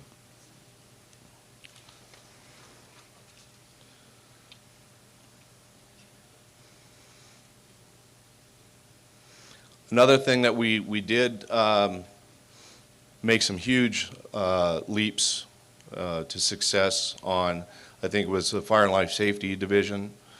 We had, someone had mentioned previously, we work with a lot of other state agencies, and one of those is the Department of Finance. And most directors and most folks kind of cringe when the Department of Finance comes in to take a look at your operation. But we welcomed them, and we had a team of great people come in. And I know that my first meeting with them as they came in and we started kind of figuring out what our goals and objectives were, is I asked them to look under the hood. Come in, look at our program, look under the hood, and you tell us what you think we need or don't need. And it was a lengthy process. It took a lot of staff time. Chief Collins and her team at the time put a lot of time and energy into it, took them on field trips. And after a few months, their eyes started getting wider and wider and wider. It's like, holy smokes, you guys have to do this much? Why do you do this? Oh, because the law requires us to. And like halfway through, I think I said, well, we're going to write a BCP for you. And how many people did we get out of that first? Like 14 or something? And that was like before the report was done. That was, you need to get going on this now. And so that partnership, those relationships, that it's our job to get out there and maintain is critically important. And educating everybody else about what it is that we do and why we do it is a critical part of that. Second to last thing here, wildland, fire prevention engineering, that whole world. We started this, there was a ton of activity that had started several years before my time, but it really started ramping up with the fire prevention fee and grant funding and getting more involved in that. We had some laws passed that got us more involved in land use planning, getting out, our staff getting out, working with counties, helping them work on their general plans. Once again, building those relationships. But one of the things out of that entire program that I was really proud of was we developed some electronic tools to get out there and do defensible space inspections, and that expanded into damage inspections as a result of wildfires. And I think we were a victim of our own success because we started sending our deputies out to do DINS inspections, right? We were the DINS team on these major incidents. Then 2017 and 2018 happened, okay? 2018 was my last year. And it wasn't uncommon for us to deploy 80 to 100 employees to an incident so that they could spend weeks doing damage inspections. And it took a lot out of all of them. When you take that many people out of our operation, all the people that are left are doing their best to keep everything else running. And I just want to say thank you to all of you that were involved in all of that over the years, because you made it a success. Chief Pimlott loved it, too much, but he loved it. And that was very successful. I hope it's continuing. And the data that you collect through that process is invaluable, and I know will continue to be important as we look at future code development and things that can improve. So the last thing is fireworks. I wasn't asked what my position on fireworks was, thank goodness, because I probably wouldn't have been appointed or confirmed. that saga has continued for way back in the day when we used to collect them and dig a big pit out in the desert and blow them all up, and then that became unacceptable. And over the years, over the decades, my friends in the fire marshal's office have just beaten their head against the wall trying to get funding to deal with this gigantic 800-pound gorilla that's always on our plate. And it's expensive, it's considered hazardous waste, you can only deal with it a certain way. And we went through some processes. We worked with the fireworks industry, Dennis Ravel and his team. We worked with the governor's office. And we had come up with another potential solution. I know several others over the past years had also been tried. We got as far as into the state budget process, and I had to sit in front of a Senate, I forget what it was called, Senate Rules Committee, Budget Committee, whatever it was. And we thought it was a really good idea. It's kind of like when you go buy a tire or you go buy a mattress, person pays a little extra fee, and that money can go into dealing with illegal fireworks. Well, I had a senator kind of yell at me a little bit, accusing me of taxing, mom and apple pie to deal with this issue. Fast forward several months, pretty much right after or close to when I was going to retire, we were able to secure some funding. Initially, it was 1 year, or like $3.6 million or something like that. And then I got a call right as I was about ready to head out the door saying we're going to fund it ongoing. And so is it still funded? Yes. So it still doesn't solve the illegal fireworks problem, but it helps keep the number of mini storage units that we have to rent to store that crap down to a minimum. So at any rate, enough of that. I just want to say thank you again for all the State Fire Marshal employees for being a huge part of my personal life, my career. People ask me, do I miss, going to work and all that? And I'm like, hell yeah. Do you know where or hell no. Do you know where I live? But I miss the people. That's what you're going to end up missing if you haven't retired yet. You'll miss the people. You won't miss the politics. You won't miss all that. But you're going to miss the people. So keep those relationships going. And who knows, in your retired life, you're probably still going to see those people once in a while. All right, so don't piss them off. Right? Stay friends with them. Okay, so enough of me. Thank you very much.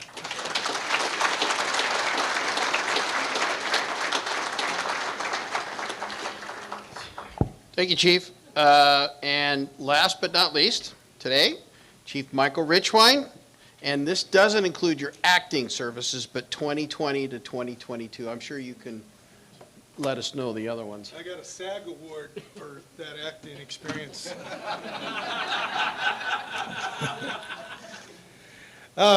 Greetings. Contrary to your belief, I have not been here since the beginning of the Fire Marshal's office, 100 years. But dang near 35, 37 years, somewhere around there, I lost count. But it's good to see old friends and acquaintances and partners and stakeholders. And I just am really happy that you were all here to come and help us celebrate the Centennial. Mike Richwine, State Fire Marshal. I started many years ago. And I just want to acknowledge Chief McMullen, because it was because of the Public Education Unit and because of the State Fire Marshal Journal, I became interested in the office of the State Fire Marshal. I would go into our fire marshal when I worked for the Hanford Fire Department, way back when. I would go into the fire marshal's office and I would sit down and read the State Fire Marshal Journal, because it was full of information that I didn't know about, of things that were going on in the state. New laws, regulations, Arson and Bomb Division, their activities, what we were doing in fire prevention and enforcement, and so it really intrigued me, and so thank you for that. And I appreciate you hiring me, so.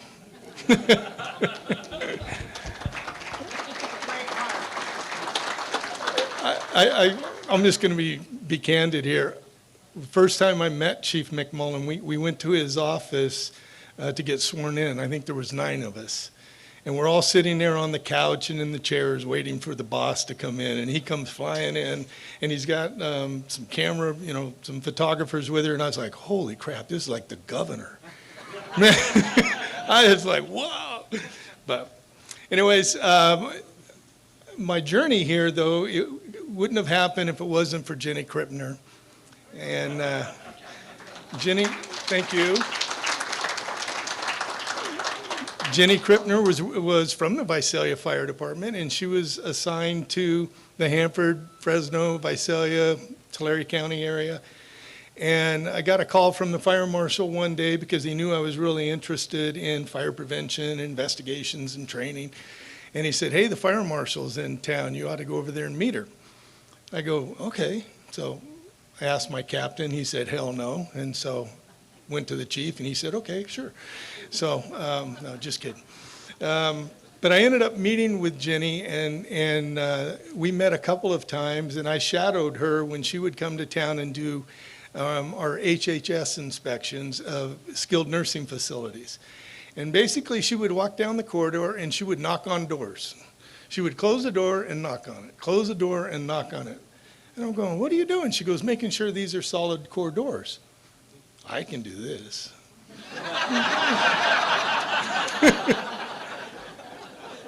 So the rest is history. I talked to her about the job. She said, you should apply. I did, and I was assigned to West Covina. So I went down to West Covina, and I go, oh my gosh, what am I doing? Nothing against West Covina. It's just it was culture shock coming from the valley. But as the state has cycles, they went into hiring freeze. And so I was told that I wasn't going to be hired for a while, so I went on about my life. And then I got a call again, and I was offered a job in San Leandro. Now, I'm a Hanford hick. San Leandro sounds like a really cool place. I'm thinking the beach, I'm just, this is going to be awesome. Well, San Leandro is right in the middle of the Bay Area, and it was a faster pace than I was used to. My first supervisor was Joe Garcia. I know he's here somewhere. Hey, Joe, thank you. You helped me get through the first year so I wouldn't get fired. Thank you very much. And also to Chief McMullen, the residential sprinkler trailer. I hauled that thing all around Lake Berryessa one night. I thought I was going to roll it into the lake. Man, I was scared to death. But that was a great visual, and I really appreciate the opportunity to be able to introduce residential sprinklers to people at fairs and other gatherings wherever we could. And those were the things we did. And let me just describe for you how life was as a deputy state fire marshal back in the 1980s. Our work uniform was slacks, a sports coat, and a tie every day. You were to be professional, and you were to look professional and act professional. Well, that doesn't work when you got to crawl through attics in the middle of the afternoon making sure that the fire barriers are still intact. So we were issued coveralls. I drove a brown Chevy Citation with a magnet sign, said State Fire Marshal on the side. I could take it off and throw it in the back. But I loved it. I didn't know any better. And so this was the way it was in the office of the State Fire Marshal. Chief Coleman comes along later, and there's this talk about integration into CDF. And so I was really interested in that. Coming from municipal fire department, it was a chance for me to reconnect back into the fire department. And I just knew that if we could merge into CDF, there would be so much more opportunity for myself, selfishly, to promote or to move around. And so thank you, Chief Coleman, for your innovation and the vision to have us merged in, and Chief Favreau as well, to have us merged in with CDF. It's been a great move. It probably saved our department many times over, because if you didn't know, there were several times when we had members of the legislature who got upset at us for one reason or another, and then they would sponsor legislation to do away with us. And at one point in our career, there was a a bill that was passed that moved all of the responsibilities for healthcare facilities to OSHPD, Office of Statewide Health Planning and Development, and we lost, I can't remember how many deputies we lost in that move. 25? Yeah. So it was a significant blow. So, you know, it's political, right?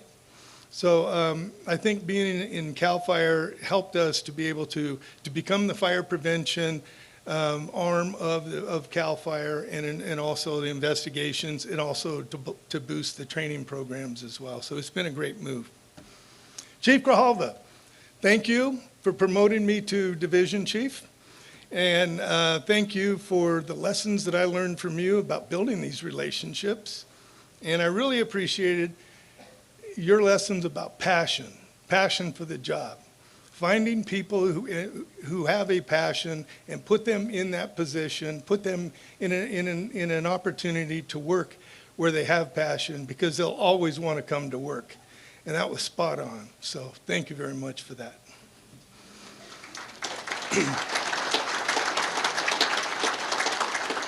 And Dennis, thank you for the friendship, the many laughs that we've had over the years. We used to say this all the time: you can't make this stuff up. I mean, because it just comes at you and you're like, what? But thank you for that. Thank you also for your lessons on relationships.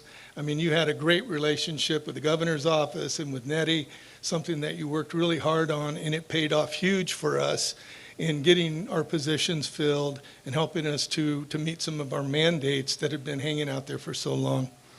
And to Tanya, oh my gosh, energy. Tanya, though, I learned, she is so smart. I mean, I learned a lot from her. And we traveled around in cars and trains and buses and airplanes, and it was a great experience. And she will never, ever fall asleep on you. I mean, she's just got that kind of energy going. And so I really appreciated working for her. I was really disappointed to see her leave when she did so in 2016. And then Kate, of course, let me just tell you a real quick story about her. I first met her at the Cedar Fire. I was working for Janet on Janet Upton, Team 5. She was the information officer. We had a crew burnover and a firefighter fatality. So Janet had to go work the media regarding the fatality, and she goes, "You got the fire." What? So, you know, the biggest fire that we ever had, 2,700 homes lost or something like that. But Kate and I connected, and we, in a down moment, we found ourselves at the kitchen, nobody else around. And she told me, she goes, "You know what? We have to change the culture. We have to change the practice. We can't continue to fight these fires and spend millions and millions of dollars year after year after year. We've got to find a way that we can invest those dollars in preventing these fires in the future." And she started talking to me about wildfire preparedness, and started talking about home hardening, and started talking about increasing defensible space, and about fire planning and mapping. And I was just sitting there going, this will never work. What are you talking about? This is never going to happen. But vision. Kate was a person of vision, and I really appreciated that and learned a lot from her regarding having a vision. And so I guess I was supposed to get up here and talk about the things that were accomplished, but it's only been 5 months since I left. Daniel went down my list very nicely, thank you, at the beginning of this. But, you know, we continued the great work that Dennis started in building our staffing up so that we could meet our mandates. We hired architects to come in and work in our plan review division, and that really helped streamline some things and really, you know, took us to another level, I think. And it was at the right time because we have so much state construction that's going on. Most recently, we completed the legislative swing space so that the legislature could move out of the Capitol and conduct their business there while they plan and begin the demolition of the annex. Is that still on track? All right. And so that wasn't political at all when we were talking about that planning process. But I think a couple of things, I'm back into what's the name of your division? Community wildfire preparedness and mitigation. Say it slow. Community wildfire preparedness and mitigation. Community Wildfire Preparedness Mitigation Division. There's, or thereabouts. One of the most significant things, other than, I forgot to mention this, state fire training. I spent many, many years there, many years of love working in state fire training, working with our retired annuitants, with our training staff and all the training officers to completely rebuild our training system because it was broken and people were looking for alternatives. And if we didn't act to change the way we were doing business, we wouldn't have a training program today. So I'm thankful for all of you who participated in that so that we could move that to the point to where we're accredited internationally for our firefighter program, and we're looking to increase that accreditation process. But back to community wildfire preparedness and mitigation. Did I get it? Okay. This, as a result of the many catastrophic fires, we had the legislature increasingly wanted to encroach into this space with the fire marshal's office and with CAL FIRE. And we decided we needed to go on the offensive. Rather than have the legislature dictate to us how we wanted to manage the program, why don't we propose, and we did this skillfully through our ledge office, why don't we propose through the governor's office a new division with a deputy director who's responsible for all of the wildland preparedness, defensible space, grants, subdivision review, fire plan, all of those programs rolled up into this division under the direction of another deputy director.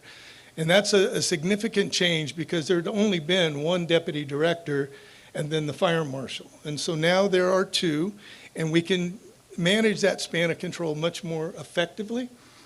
And Daniel and his team are doing a fantastic job. We contracted with IBHS to do some testing on ember intrusion into homes and focused on outbuildings and how fences can serve as a wick to ignite homes in a wildland fire. And that testing has proved to be very instrumental in how we are going to look at the developments of the future in the WUI. We also have formed a joint powers authority with the Office of Emergency Services to launch a pilot program for home hardening. We have 6 counties that we've targeted, and we're allocating funding to those counties so that they can allocate it to homeowners who are interested in replacing their siding, their glazing, their decking to help harden their homes against the threat of wildfire. And that one is a significant effort, and it's a collaborative effort with OES, the State Fire Marshal, and the Department of Insurance, because we want to make sure that, I'm talking like I still work there. It's a habit I'm trying to break. But we want to ensure that the insurance companies are going to recognize these efforts and to mitigate fire, and you're going to see a reduction, hopefully, or at least some stability in their insurance rates going forward. And in our pipeline safety division, we are now meeting all of our PHMSA required inspection days. It has been a very long time since we were able to do that, and I'm very proud of the work. Bob Gorham is here. Bob, you were the pioneer in this. Ben Ho. Ben, you helped to rebuild this division, and of course, Jim, now the Assistant Deputy Director, are doing a fantastic job. So thank you, all of you, for the work you're doing. And they're really doing something cool now. Chief Hostler is leading preliminary efforts into carbon capture. Carbon capture, CCS. Thank you, CCS, you all do that. It's basically capturing carbon out of the atmosphere and then condensing it and then transporting it through pipelines to storage underground in specific areas. And so we're on the leading edge of that. Jim is on the leading edge of that. And so I thank you very much for all you're doing there. So I think I've gone long enough. There are many other accomplishments, many other divisions. I'm looking at Greg, tall wood buildings that we brought into the code with mass timber. Of course, the great work State Fire Training, Fire Engineering is really increasing our collaboration, increasing our turnaround time with, what's the name, GovModus?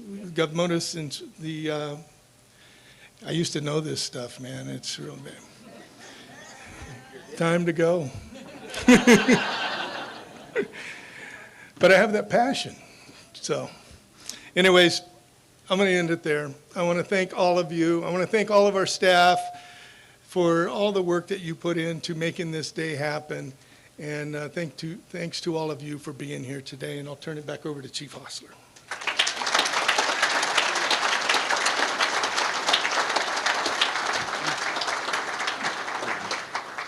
I know there's a lesson somewhere in all these discussions we just had. I think a very key one is passion, relationships, and family. So with that, I'm going to roll to Chief Daniel Berlant, and we want to thank you for your time. Chief? Thank you very much, Chief Hostler. Thank you very much for all of you to sit through hearing all the successes, hearing all the stories. It was fun for, I know, myself and the team to really be able to hear over the last 6 decades of state fire marshals, the progress that you've made, the challenges that you've had, but also some of the fun stories with the accomplishments. For our team, I really hope that you take back from what you've heard today, from some of the excitement and enthusiasm that not just our former state fire marshals, but also our former Office of State Fire Marshal staff members that are here. And I really hope that we have a good opportunity to dialogue with each other and use this as a learning tool for us to not repeat the same challenges, not have to fight the same battles, but as I said earlier, for us to stand on the shoulders of those who came before us over the last 100 years. I probably won't be here for the 200-year anniversary, but it's going to be our job now as the current OSFM staff to make sure that in 21, 23, I can't even do that math, and it's just a 1. 21, 23, that they are looking back on the work that we did and be able to champion on top of that. So I really want to thank Chief Coleman, Chief McMullen, Chief Favreau, Chief Matheson, Chief Richwine, Chief Grijalva, Chief Dargan, and Chief Hoover. Again, it is amazing to have truly 60 years worth of state fire marshals here with us in this room, and I really would encourage everybody to take the opportunity to hear from them. And I'll just end with, again, our team, our retired team, our stakeholders, our FPOs, our fire prevention officers from local government, our training officers, our industry, private industry leaders, and everybody in between. We are only as strong today as we are as a team. And so I thank you very much for making today a success. As we wrap up, and I'm now the person right before the bell rings for you to go get dessert.